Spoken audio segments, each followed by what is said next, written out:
পাঠিয়ে দিয়েছেন।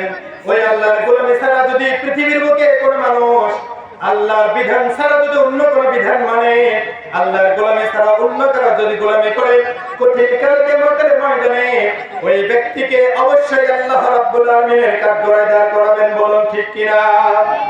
সম্মানিত ভাইরা, কেমন করে ইবাদত করবেন, কিভাবে ইবাদত করবেন, হযরত মুহাম্মদ মুস্তাফা সাল্লাল্লাহু আলাইহি ওয়াসাল্লাম সুন্দর করে ঘোষণা করে দিয়েছেন, সাল্লু কামা রাআইতুমুনি উসাল্লি। বলুন সুবহানাল্লাহ। আল্লাহ রাসূল ঘোষণা করে দিয়েছেন, তোমরা ওই রকম করে নামাজ আদায় করো যেমন করে তোমরা আমি আল্লাহ রাসূলকে তোমরা নামাজ আদায় করতে দেখেছো। বলুন সুবহানাল্লাহ।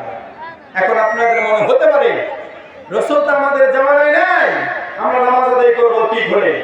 আল্লাহ রাসূল পরবর্তীতে ঘোষণা করে দিলেন, আল উলামা ওয়ারাসাতুল আম্বিয়া। বলুন সুবহানাল্লাহ।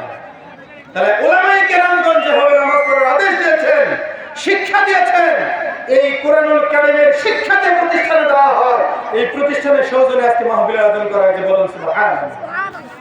আল্লাহর নবী হযরত মুহাম্মদ মুস্তাফা সাল্লাল্লাহু আলাইহি সাল্লাম সুন্দর করে ঘোষণা করে দিলেন, খায়রুকুম মান তাআল্লামাল কুরআনা ওয়া আল্লামা। বলুন আল্লাহু আকবার।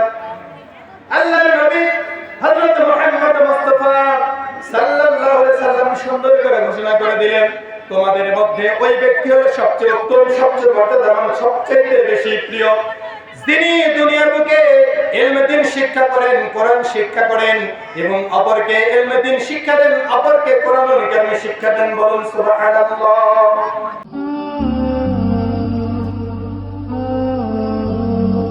আল ইকরা টিভি।